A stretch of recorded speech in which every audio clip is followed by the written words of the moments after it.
वाह माँ, क्या सब्जी बनाई है। हाँ भैया, सही कहा, गजब टेस्टी बनी है। मजा ही आ गया आज तो।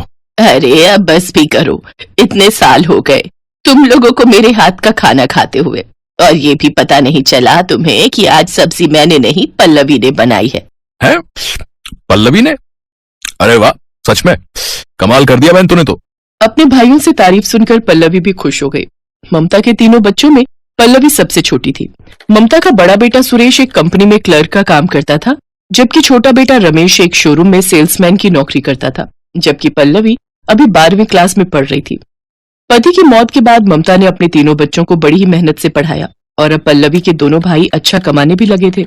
दोनों भाई मिलकर घर का खर्च चलाते थे। सब ठीक चल रहा था। फिर कुछ वक्त बाद पहले सुरेश की शादी हुई और फिर रमेश ने भी अपनी पसंद की लड़की से शादी कर लिया। और फिर एक दिन, माँ वो तुमसे एक बात करनी थी।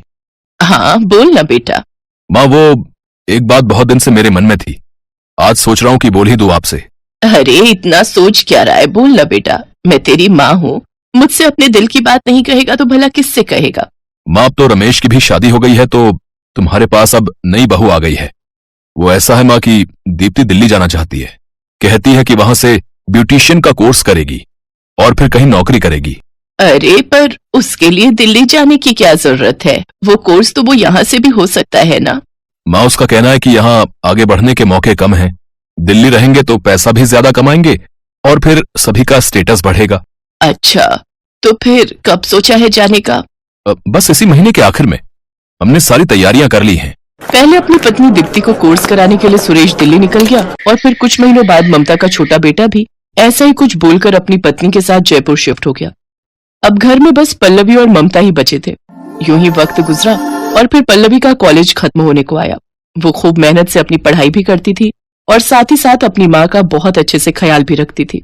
फिर एक शाम, कितना प्यारा परिवार था मेरा, 2 बेटे, 1 बिटिया और मैं, सब साथ में रहते थे और कितने खुश थे एक साथ। परिवार था मतलब, माँ वो अब भी आपके ही बेटे हैं। हाँ, पर अब वो मेरे बेटों से ज्यादा अपनी पत्नियों के पति हो गए हैं। देख तो रही है तू, कितनी फुर्सत है उनके पास तेरे और मेरे लिए। ऐसा क्यों कह रही हो माँ, वो हम दोनों से बहुत प्यार करते हैं, तुम भी जरा समझो ना। अब वो दोनों गृहस्थी वाले हो गए तो कुछ तो फर्क पड़ेगा ना। पल्लवी ने अपनी माँ को समझाने की कोशिश की, लेकिन सच तो ये था कि पल्लवी भी अच्छे से समझती थी कि उसके दोनों भाई अपनी अपनी शादी के बाद से बहुत बदल गए थे। और फिर एक दिन पल्लवी के कॉलेज में, हाय पल्लवी, कैसी हो तुम फिर से, क्या चाहिए तुम्हें। मुझे कुछ नहीं चाहिए। तो फिर तुम मेरा पीछा क्यों करते हो। नहीं तो नहीं, वो ऐसा नहीं है, वो तो मैं बस ये कहने आया था कि 1 महीने बाद कॉलेज का फाइनल ईयर खत्म हो जाएगा। हाँ तो सारे क्लासमेट्स पार्टी करना चाहते हैं, तुम आओगी पार्टी में। देखो मेरे पास ना फालतू पैसा और ना ही इतना वक्त, समझे। पैसे की चिंता तुम मत करो, मेरा मतलब तुम्हारा मतलब मैं समझ गई, मुझ पर ना अपने पैसों की धौंस मत दिखाओ, समझे तुम। ये अमित है। अमित शहर के बड़े बिजनेसमैन का बेटा था। वो बहुत अमीर था, पर उसके बावजूद उसमें ना तो अकड़ थी और ना ही घमंड। वो पल्लवी को बहुत पसंद करता था, पर पल्लवी उसे जरा भी भाव नहीं देती थी। कॉलेज में अमित ने कई बार पल्लवी से अपने प्यार का इजहार करने की कोशिश की, लेकिन हर बार पल्लवी उसे झिड़क देती थी। पल्लवी की पढ़ाई पूरी हो चुकी थी, तो अब वो घर पर ही रहती थी और अपनी माँ का बहुत अच्छे से ख्याल रख रही थी। लेकिन कुदरत को कुछ और ही मंजूर था। बूढ़ी माँ ने एक दिन अपनी आंखें बंद कर ली और इसके बाद पल्लवी एकदम अकेली हो गई। दोनों भाई अपनी अपनी पत्नियों के साथ ममता को आखिरी बार देखने आए। फिर ममता के अंतिम संस्कार के बाद उसी शाम, पल्लवी अब तुम हमारे साथ दिल्ली चलोगी, अपना सामान बांध लो। जी भैया। पल्लवी को लगा कि उसका बड़ा भाई उसकी चिंता करता है, इसीलिए उसे अपने साथ रखना चाहता है, लेकिन सच क्या है ये तो उसको पता ही नहीं था। अरे पल्लवी को हम साथ ले चलते हैं ना। पर वो तो भैया के साथ जा रही है ना, हम क्यों फालतू में जिम्मेदारी ले, उन्हें रखने दो पल्लवी का ख्याल। उफ, बड़े भोले हो तुम, ख्याल रखने नहीं बल्कि ख्याल रखवाने ले जा रहे हैं उसे। अब वो दोनों तो अपने अपने काम पर चले जाते हैं, तो फ्री फंड में घर के काम करने के लिए कोई मिल जाए तो क्या दिक्कत है। पहले माँ जी की वजह से बोल नहीं पाते थे, पर भाभी तो बहुत पहले से पल्लवी को अपने साथ ले जाना चाहती थी। मैंने एक बार सुना था उन्हें जेठ जी से ऐसा कहते हुए। अच्छा, तो अब हमें क्या करना चाहिए। कुछ नहीं, तुम भी जाकर जिद पकड़ लो कि पल्लवी हमारे साथ आएगी। अरे मैं भी तो काम करने जाती हूँ, तो मुझे भी तो किसी की मदद की जरूरत है। ठीक है, मैं जाकर बोलता हूँ। इसके बाद दोनों भाई पल्लवी को अपने साथ रखने की जिद करने लगे, और ये देखकर पल्लवी को अपने भाइयों पर बड़ा गर्व हो रहा था। लेकिन उसे रत्ती भर भी अंदाजा नहीं था कि असल में उसके दोनों भाई उसे अपने घर की नौकरानी बनाना चाहते थे, वो भी बिल्कुल मुफ्त में। भैया ऐसे तो फैसला नहीं हो पाएगा। मेरे पास एक तरीका है। ऐसा करते हैं, हम पल्लवी को बारी बारी अपने साथ रख लेते हैं। 2-2 महीनों का वक्त तय करते हैं। क्यों, ये ठीक रहेगा ना? हाँ, ये सही रहेगा, ऐसा ही करते हैं। और इस तरह से हो गया पल्लवी का बंटवारा। शुरुआत में तो सब ठीक ही रहा, लेकिन फिर धीरे धीरे पल्लवी के सामने उसके भाई भाभी की हकीकत खुलने लगी। वो सारे दिन घर के काम करती और फिर भी उसे हमेशा जली कटी बातें ही सुनने को मिलती। दोनों भाइयों के घर पल्लवी 2-2 महीनों के हिसाब से बारी बारी पहुंच जाती, लेकिन दोनों ही जगह उसकी कद्र नहीं थी। माँ, तुम सही कहती थी, दोनों भैया बहुत बदल गए। देखो ना, भाभियों ने मुझे नौकरानी बना दिया है। माँ, तुम मुझे छोड़कर क्यों चली गई? प्लीज वापस आ जाओ ना, प्लीज माँ। कॉलेज की पढ़ाई के बाद पल्लवी जॉब करना चाहती थी और दिल्ली जाने की बात सुनकर उसने जॉब करने के सपने बुनना भी शुरू कर दिया था, लेकिन ऐसा कुछ हो पाना नामुमकिन था। दोनों भाइयों के घरों में उसे पल भर की भी फुर्सत नहीं मिलती थी। पल्लवी का सारा समय इसी में निकल जाता था। बीतते वक्त के साथ रमेश और सुरेश पूरी तरह से भूल ही गए कि पल्लवी उनकी अपनी बहन है। उसकी हैसियत अब एक नौकरानी से ज्यादा थी ही नहीं। जिसे देखो वो उसे दुत्कार कर चला जाता था, और जब दूसरे भाई के घर जाने की बारी आती थी तो कोई उसे छोड़ने तक नहीं जाता था। ऐसे ही एक दिन पल्लवी दिल्ली से जयपुर जाने के लिए अकेली बस स्टैंड पर पहुंची। तभी किसी ने उसे पीछे से आवाज दी। अब पल्लवी जैसे ही पीछे मुड़ी, उसने देखा कि अमित उसे पुकार रहा था। पता नहीं क्यों, पर अमित को देखते ही पल्लवी के चेहरे पर मुस्कान आ गई और वो दौड़कर उसके पास गई। पल्लवी खुद नहीं जानती थी कि उसे क्या हुआ, पर वो फौरन अमित के गले लगकर बुरी तरह से रोने लगी। तब अमित ने उसका सिर सहलाते हुए बड़े ही प्यार से कहा, रो मत पल्लवी, मुझे सब पता है कि तुम्हारे साथ क्या कर रहे हैं तुम्हारे दोनों भाई। पल्लवी, मैं जानता हूँ कि तुम मुझे पसंद नहीं करती, लेकिन मैं तुमसे वादा करता हूँ, मैं तुम्हें बहुत खुश रखूंगा। प्लीज मुझ पर भरोसा करो। अमित के चेहरे पर बच्चे जैसा भोलापन था। सच तो ये था कि पल्लवी भी हमेशा से अमित को पसंद करती थी, लेकिन पहले अपने भाइयों के डर से ही उसने अमित से दूरी बनाए रखी। लेकिन अब अमित को सामने देखकर पल्लवी हर हद पार करने को तैयार थी। उसने अमित का हाथ हमेशा के लिए थामने का फैसला कर लिया और फिर हेलो, मैं अमित बात कर रहा हूँ। मैं पल्लवी का क्लासमेट था। भैया, अब आपको पल्लवी की चिंता करने की कोई जरूरत नहीं है, क्योंकि हम दोनों शादी करने जा रहे हैं। आप लोगों का आशीर्वाद चाहिए। मैं यहीं बस स्टैंड पर हूँ पल्लवी के साथ। इतना कहकर अमित ने फोन काट दिया और पल्लवी के दोनों भाई कुछ ही घंटों में बस स्टैंड पर पहुंच गए। और फिर अबे तू है कौन बे? हैं? तेरी हिम्मत कैसे हुई हमारी बहन को बरगलाने की? और पल्लवी, ठहर जा, तेरी तो आज मैं टांगे तोड़ डालूंगा। तुझे रमेश के घर जाने के लिए भेजा था ना, और तू ये कर रही है? हाँ भैया, इसके दिमाग तो अब ठिकाने लगाने ही पड़ेंगे, लेकिन पहले इस लफंगे को इसकी औकात पे लाते हैं। हमारी बहन से शादी करेगा? अबे तेरी तो। इतना कहकर रमेश अमित पर हाथ उठाने के लिए आगे बढ़ा, लेकिन उससे पहले ही अमित ने रमेश का हाथ पकड़ लिया। उसकी पकड़ इतनी मजबूत थी कि रमेश अब अपना हाथ हिला तक नहीं पा रहा था। मैं पल्लवी से प्यार करता हूँ, और ये मुझसे, और शादी के लिए इतना ही काफी है। और आप दोनों ने भाई होने का क्या और कितना फर्ज निभाया है, ये भी मैं अच्छे से जानता हूँ। हम दोनों बालिग हैं, और इस लिहाज से हमें शादी करने से कोई नहीं रोक सकता। और हाँ, रही बात मेरी औकात की, तो रुकिए, मैं वो भी दिखा देता हूँ आपको। हवलदार। अमित की आवाज लगाते ही वहां तुरंत पुलिस की जिप्सी आ खड़ी हुई, जिस पर लिखा था एसपी अमित राठौर। हवलदार ने गाड़ी से उतरकर अमित को सल्यूट किया और फिर अमित और पल्लवी उस जिप्सी में बैठकर वहां से चले गए। अब पल्लवी आजाद थी और उसके दोनों भाई वहीं बस स्टैंड पर खड़े डर के मारे कांप रहे थे। उन दोनों के पास अब कहने और करने के लिए कुछ भी नहीं था।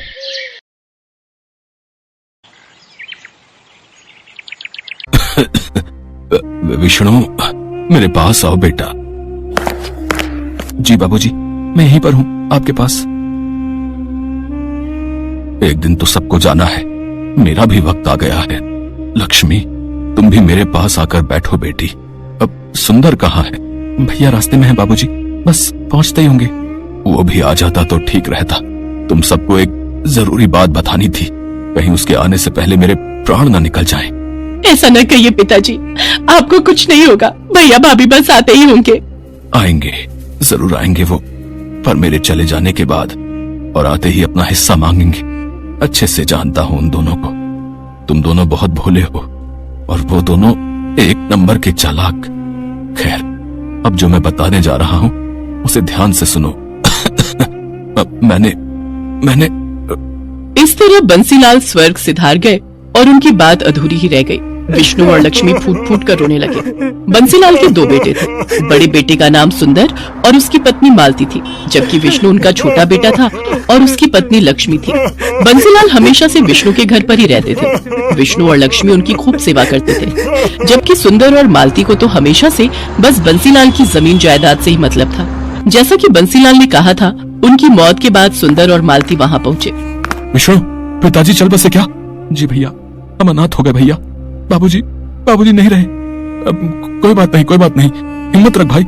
अच्छा ये बता, पिताजी ने जाते हुए कुछ कहा क्या? नहीं तो मतलब अरे वही अपनी जमीन या खेत के बारे में कुछ? नहीं भैया, इस बारे में तो कुछ नहीं कहा। हाँ तो ठीक है ना, आप दो ही भाई तो हो, आधी आधी बांट लो जमीन।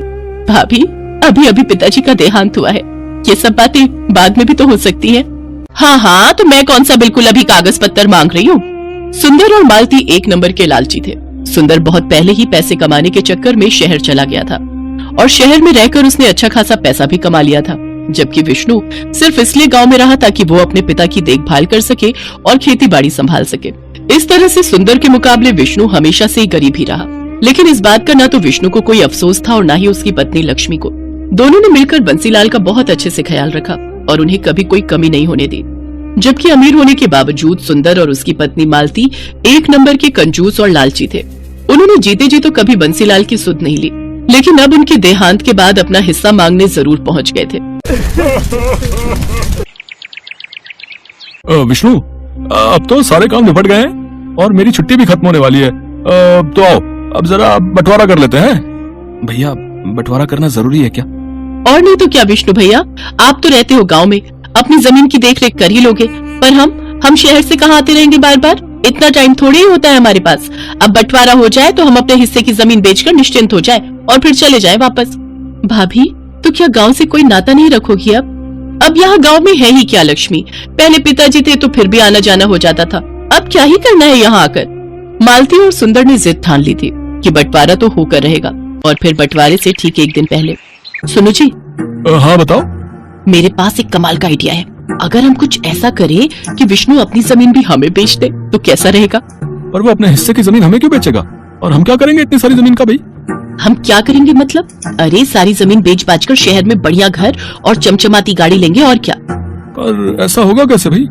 मालती ने सुंदर को अपने दिमाग की सारी खुराफात बता दी। फिर अगले दिन सुंदर सुबह विष्णु से बोला, विष्णु क्या कर रहे हो? खेत जा रहा हूँ भैया, बीज बोने हैं। अच्छा, तो तुम मेरे साथ तहसील नहीं चलोगे क्या? तहसील? वहाँ क्यों जाना है भैया? अरे वो पिताजी का मृत्यु प्रमाण पत्र लेकर जमीन अपने नाम ट्रांसफर करवानी पड़ेगी ना। ओहो, भैया आप ही देख लो ना ये सब, मुझे वैसे इन सब के बारे में क्या पता। चलो ठीक है, मैं अपने हिसाब से देख लूंगा। भोला भाला विष्णु सुंदर पर बहुत भरोसा करता था, आखिर दोनों सगे भाई थे। उधर मालती और सुंदर तो यही चाहते थे कि विष्णु उनके साथ ना जाए। मालती और विष्णु उस दिन तहसील के बहाने सारा दिन घूमते रहे और फिर शाम को अपने प्लान के मुताबिक वो घर में दाखिल हुए। अरे भैया भाभी, आ गए आप लोग? थक गए होंगे ना, पूरा दिन लग गया आज तो। अरे पूछो मत, पूरा दिन धूप में परेशान हो गए। और हासिल क्या हुआ? ढेला ही मिलेगा ना। पिताजी ने हमारे लिए कुछ नहीं छोड़ा। कुछ नहीं छोड़ा? मतलब पिताजी हमारे लिए इतनी सारी जमीन छोड़ तो गए है ना? अरे ये जमीन हमारी नहीं है लक्ष्मी। पिताजी ने बैंक से लोन लिया था ना 2 लाख रुपए का, जो उन्होंने चुकाया नहीं, और बैंक ने अब जमीन पर केस लगा दिया है। तब तक उनको पैसा नहीं मिलेगा। जमीन हमारी तो क्या, किसी का भी नाम नहीं हो पाएगी। पर भैया, पिताजी ने तो इस बारे में कभी कुछ नहीं बताया। अरे कैसे बताते? अगर वो बता देते कि जमीन गिरवी रखी है तो हम नाराज नहीं हो जाते? खुद तो चले गए और हमें भिखारी बना गए। कुछ भी हो भाभी, पर ऐसे तो मत बोलिए पिताजी के बारे में।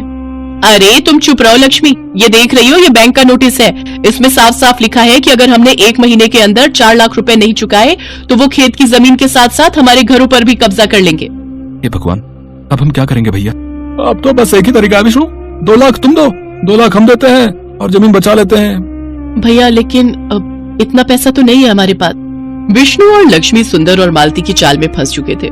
वैसे एक तरीका है जिससे काम बन सकता है। हाँ, तो जल्दी बताओ ना। अगर ये दोनों अपने हिस्से की जमीन बेच दें तो काम बन सकता है। पर हम जमीन कैसे बेच सकते हैं? आप ही ने तो बताया कि जमीन पर केस है। हाँ, कोई और तो नहीं ले सकता, लेकिन हम तो ले सकते हैं। अगर तुम दोनों अपने हिस्से की जमीन हमें दे दो तो मैं अपने भैया से 2 लाख रुपए लेकर बैंक के पैसे चुका दूंगी और फिर जब जमीन पर केस खत्म हो जाएगा तो उसे बेचकर अपने भैया के पैसे चुका दूंगी। भाभी ऐसे तो हमारे पास जमीन ही नहीं रहेगी। अरे नहीं, ऐसा मत सोचो। वो नदी के पास अपना छोटा खेत है ना, ऐसा करो उसे तुम ले लो, उसी पर खेती करो। तुम मेरे भाई हो, इतना तो मैं कर ही सकता हूँ तुम्हारे लिए। बस एक वही ऐसा खेत है जो गिरवी नहीं है। मालती और सुंदर ने बहुत गहरी चाल चली थी। उधर विष्णु और लक्ष्मी सोच रहे थे कि उनके भैया भाभी ने उनका घर बिकने से बचा लिया है। फिर वैसा ही हुआ जैसा तय हुआ था। लक्ष्मी और विष्णु ने अपने हिस्से की जमीन मालती के नाम कर दी और खुद नदी के पास वाले खेत में खेती करने लगे। फिर कई दिन बीत गए। मालती और सुंदर सारी जमीन मिलने से खुश थे तो विष्णु और लक्ष्मी भी अपना घर बच जाने की बात से संतुष्ट थे। लेकिन वो कहते हैं ना कि जो जैसा बोता है वैसा ही काटता है। एक दिन सुबह सुबह नदी के पास वाले खेत में लक्ष्मी, लक्ष्मी जल्दी इधर आओ। क्या हुआ जी? ये देखो, खेत में जुताई करते हुए मुझे क्या मिला। जुताई में विष्णु को एक लोहे का बक्सा मिला था जिसमें ढेर सारे सोने के सिक्के भरे हुए थे। तो वहीं दूसरी तरफ ठीक उसी वक्त शहर में मालती के घर की घंटी बजी। ये घर सुंदर का है? जी हाँ, आप कौन? हम लक्ष्मी सागर बैंक से आए हैं। आपके पिता बंसीलाल ने 4 लाख रुपए का लोन लिया था हमसे और उन्होंने उसकी सिर्फ 3-4 किश्तें ही चुकाई हैं। हम गांव में आपकी खेती की सारी जमीन अपने कब्जे में ले चुके हैं और उसकी नीलामी करेंगे। अगर आप चाहते हैं कि हम ऐसा ना करें तो आपको सूद समेत कुल 9 लाख रुपए भरने पड़ेंगे, वो भी 3 महीनों के अंदर। सुंदर आए तो उन्हें ये बात बता देना। मालती को समझ नहीं आ रहा था कि आखिर ये सब क्या हुआ और कैसे हो गया। लेकिन सच तो यही था कि अब जाकर हुआ था असल मायने में बंटवारा। जिसने जो बोया था वही उसे